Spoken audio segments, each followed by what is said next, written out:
Hello everybody, this is the Empirical audio file. And whenever we listen to speakers or listen to our systems, we definitely would like it to sound as realistic as possible. And this review is going to be about a speaker that does exactly that with the right equipment. This is the MACO Macaria speakers. Now, this is an open baffle bipole speaker, and it realistically is set up the way most people would set up their speakers, no more than 1 to 3 feet away from the wall. Instead of pulling the speakers out 6, 7, 8 feet away from the wall, I decided to do a review on these speakers placed more realistically that the majority of audiophiles are going to be listening to these speakers in this review. I will be adding more to this review in future videos to tell you more in detail, but in order to evaluate the speakers, I use a MCT 500, which is a Macintosh 500 transport with a Macintosh MDA 200 DA converter, and using a Simply 845 integrated amplifier with 23 watts of power. The speakers are completely wired up with via Blue wiring externally and internally, and use via Blue UFO speaker feet on the very bottom, which these are not cheap, inexpensive items.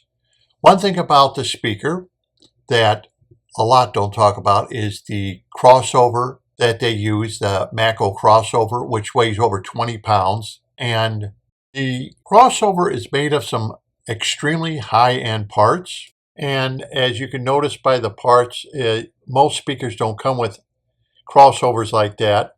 However, I did find somebody who used high-end crossover parts was magical, but this crossover comes out of a $750,000 speaker, not a speaker that starts at $8,000. So the MACO speakers are quite expensive in some of the parts they're using with the via Blue wiring, feet, and using high-end crossover parts. Another thing I tested, I wanted to test my in-room response with the speakers where they were located at. And I did that test with the in-room response with the Stereophile Test CD2. And what I got was 25 hertz up to 19,000 kilohertz. I did not hear anything at the 20,000 mark.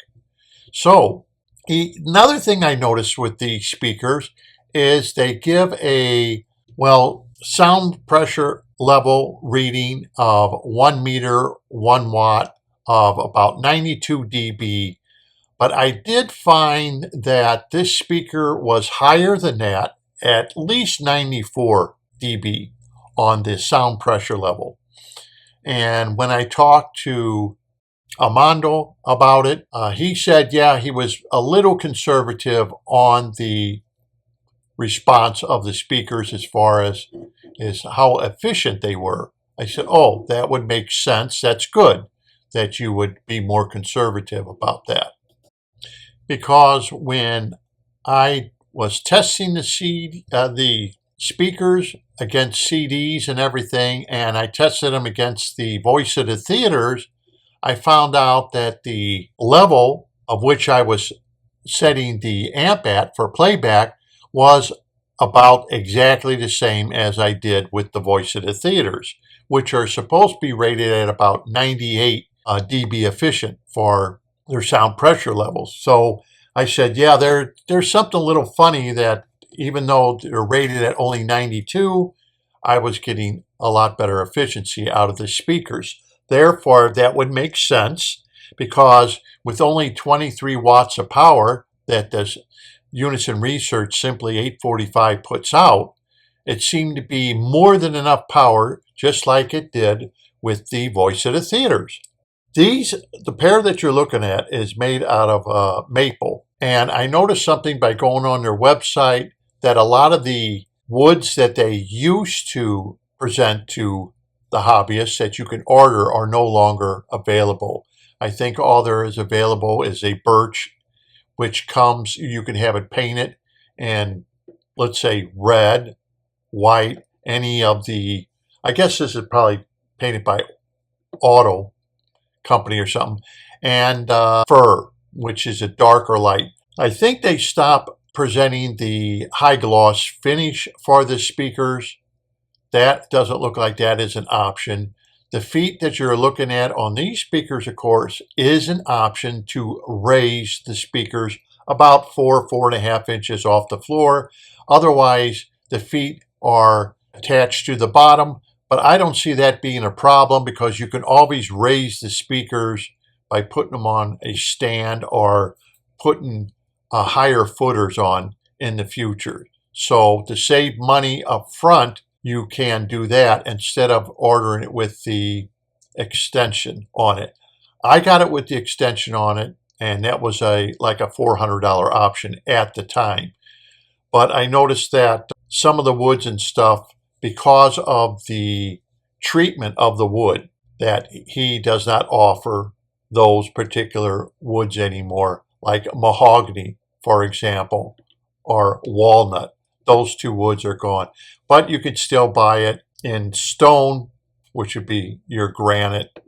Personally, I like the sound of wood better than I do a lot of these new speakers coming out with granite, or quartz for that matter, which he does offer both of those. When I set up the speakers, I try to set them up, of course, like I said, the way audiophiles would set them up, the majority, because you can watch all kinds of reviews where they have them pulled away from the wall, which I did 6, 7, 8 feet away from the wall. Realistically, basically, most audiophiles cannot pull their speakers out away from the wall, and it's been shown that most will only pull their speakers out between 1 and 3 feet away from the wall. Okay, with that information, now we can realistically listen to the speakers and see, well, what do they sound like? Though I did test out the speakers with the Conrad Johnson Premier 11A using the Conrad Johnson Premier 10, and I found it to sound very good, even though the Conrad Johnson equipment has 3 times the power as the Simply 845. I did not feel that it was even needed with these speakers. So these speakers really have a nice warm tonal quality to them with tube amplification. And also, because of the Conrad Johnson has a tube preamp with just Simply 845 is integrated with a tube preamp. It sounds quite nice, and never did the speakers ever sound harsh. That critical part of the human hearing between 1,000 to 4,000 kilohertz, that is very, very critical. That's where speakers start getting to sound harsh or bright. They'll start sounding edgy as the treble goes up, and if the tweeter isn't just right, then they get edgy. But you'll see a lot of people, they complain maybe like with the clip speakers, some of them will sound harsh to your ears because of that mid-range between 1,000 to 4,000. Not the Macaria speakers. They sound absolutely beautiful. And I'm just going to give you just a few examples of some CDs. I set up the speakers so they were about 10 feet apart and 10 feet from my listening position. So that means they would be at least 4 meters away from my listening position. And I noticed that the speakers are very dynamic. There's a lot of CDs and things I try. I do not stream my music. I just use CDs. But I noticed that a lot of CDs that I tried out, which had a large dynamic range. That's one thing I wanted to try out with the macro speakers. How is their dynamic range? Can it handle very low level to very high level very, very quickly? And of course they did. Some of the CDs I tried it on were the CDs made by Hans Zimmer, which have a very wide dynamic range. So you could be listening to music that's at 30 dB from 10 feet away, and then all of a sudden, within a few seconds, you're listening to music at 94 dB at 10 feet away. So they have no problems whatsoever playing loud. 94 dB, that's very loud for me. And this is a big room. The room is 25 feet by 30 feet with 12-foot ceilings. So it's a big room that these speakers have to fill. Now, the speakers themselves are Lii Song speakers. And a lot of people I've seen made comments about because Lii Song speakers are made in China. And they kind of diss them a little bit. But let me tell you something. Deckware uses the Lii Song speakers and has designed speakers for Lii Song to sell. And they were Deckware's designs. Deckware voices his amps and everything off of the Lii Song speakers that you're looking at, that 15-inch mid-range driver that has the wizard cone on it. He has the same speaker on a open baffle, the same as this.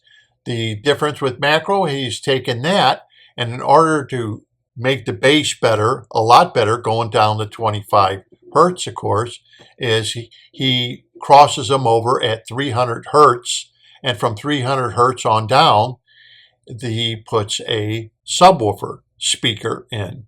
Now, that speaker at the bottom is kind of shaped, has that horn shape to it, much like that of a Tannoy speaker would have. I noticed that it has that kind of shape to it, and it has a bigger motor structure magnet in the back of it compared to the mid-range speaker and high treble that it plays compared to the magnet that has. So I noticed that you're kind of leery about open baffle speakers. Will they reproduce the bass? Will they really get that bottom end? And apparently with the crossover married to these speakers, yes, he accomplishes it.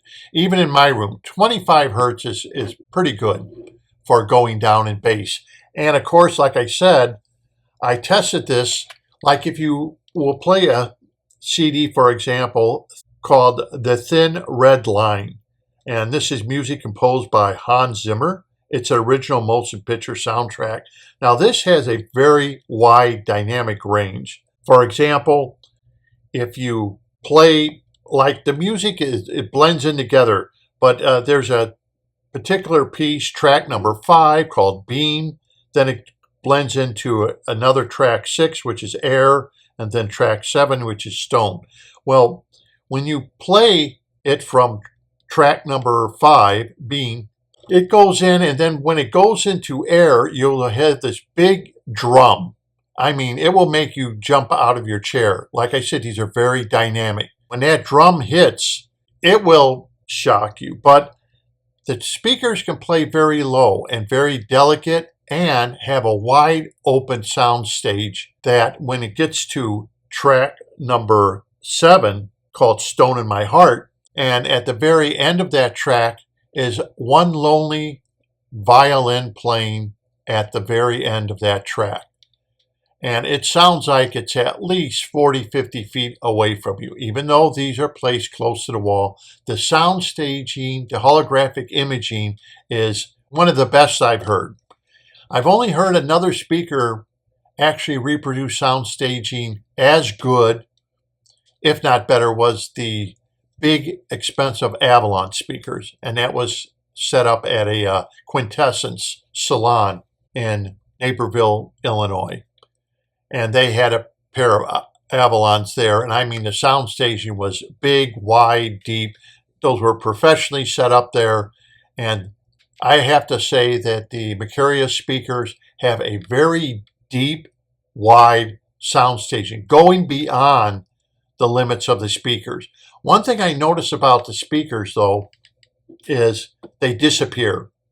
I mean, it's like you're not even listening to speakers at all. All the music is coming in between or beyond the speakers.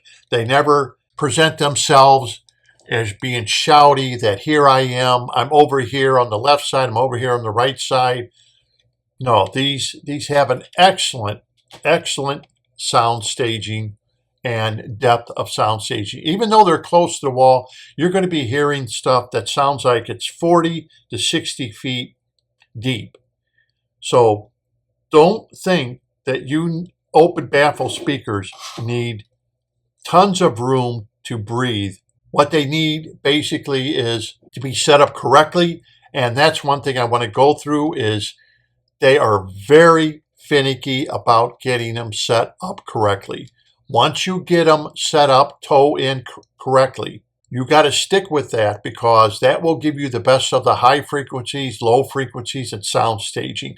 They're a little bit of, I would have to say, a little bit of a hassle trying to get them exactly right. In fact, I even had some audiophiles from the Florida Audio Club come over, and they even adjusted the speakers just a little bit. And when I say a little bit, moving them a half inch to an inch can make all the difference in the world when you're trying to toe them in or toe them out. That's a little bit of caution that you're going to have to take when setting these up. They're a little tricky. If you toe them out a little too much, it's going to affect the high frequencies, and it's going to affect the sound staging in that holographic image. Yes, you will get the holographic image and things. Getting them exactly right, then that's when everything gets dialed in, the speakers disappear, and the high frequencies then seem more than enough.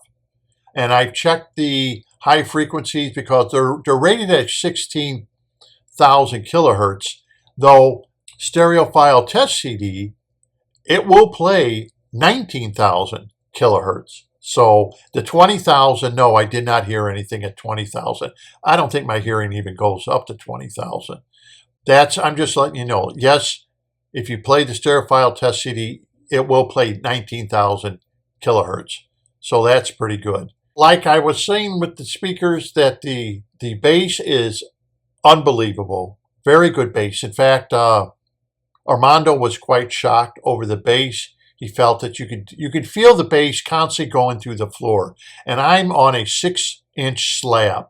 I don't have a basement, and therefore you could feel the bass going through the floor. Even on bass drums and everything, everything is dynamic, very clean, very clear, with a lot of punch and a lot of oomph to that bass speaker.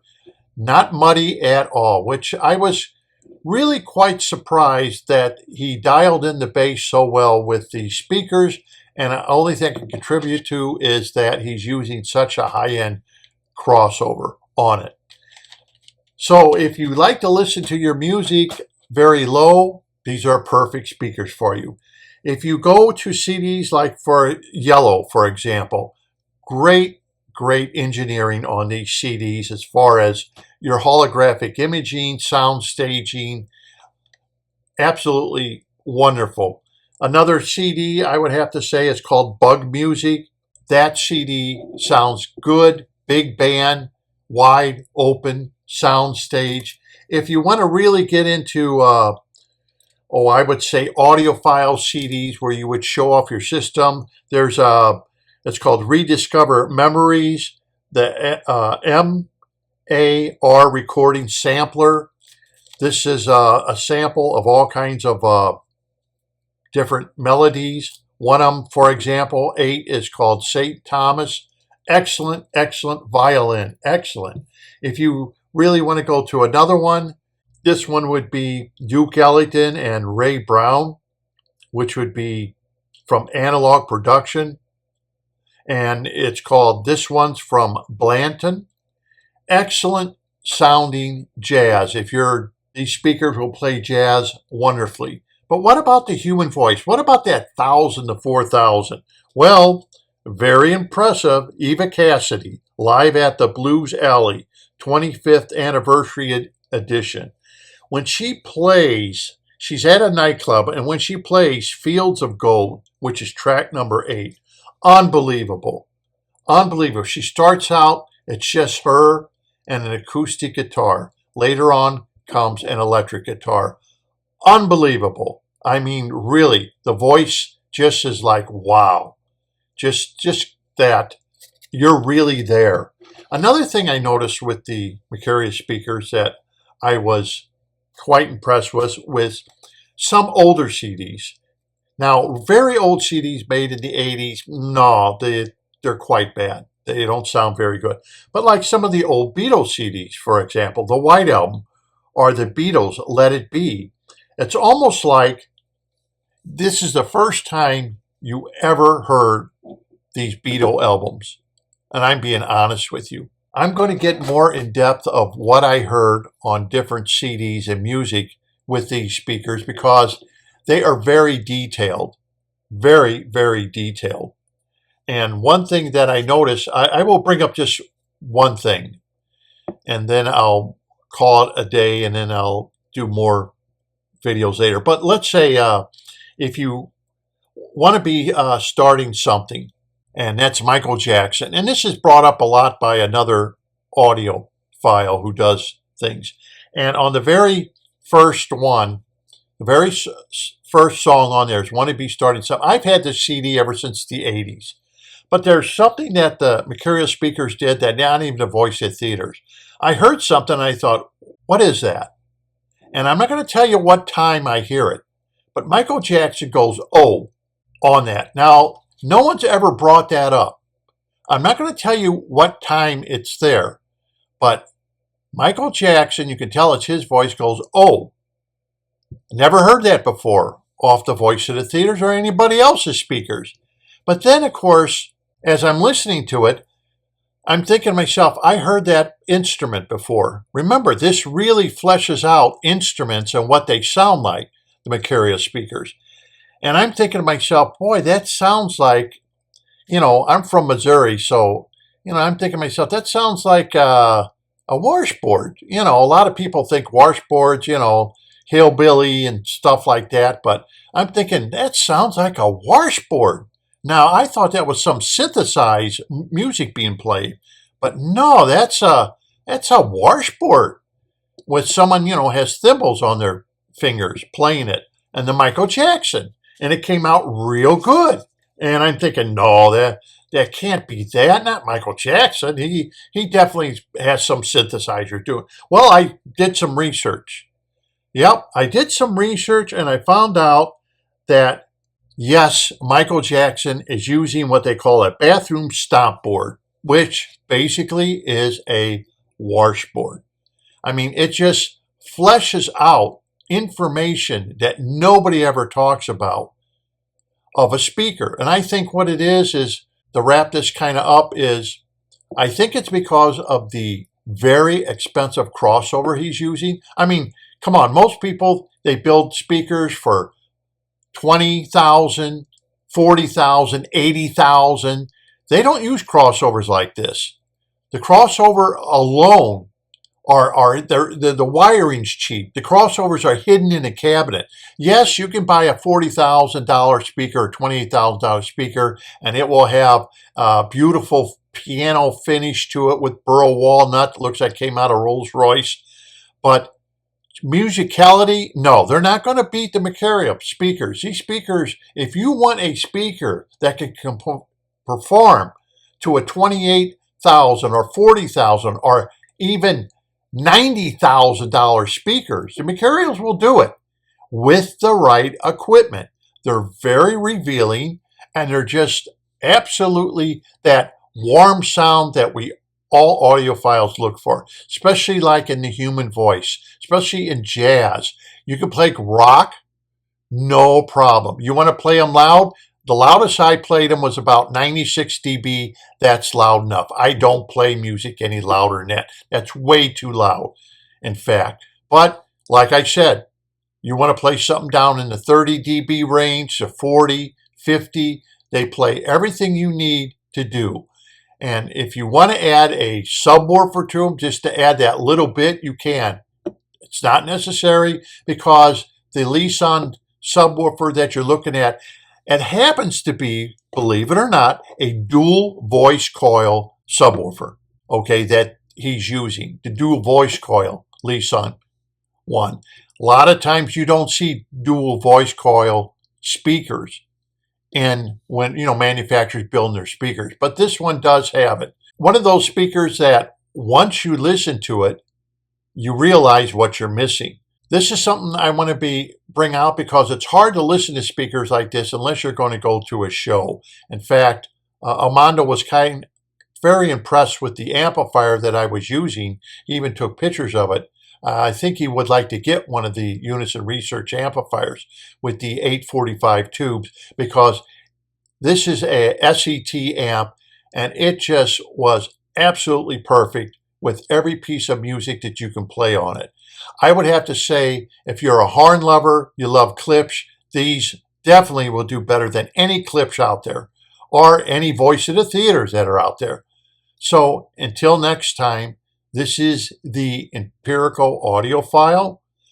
I will get more into details of what I'm hearing because I'm sure if you were looking at, I'm just giving this example, if you're looking at a pair of Cornwells or something like that, or La Scalas, and you heard these, you definitely, you would not even go with the clip speakers because tonality-wise, their dynamics, their bass response, no, you wouldn't go with them for the price that you can buy the Birch speakers at.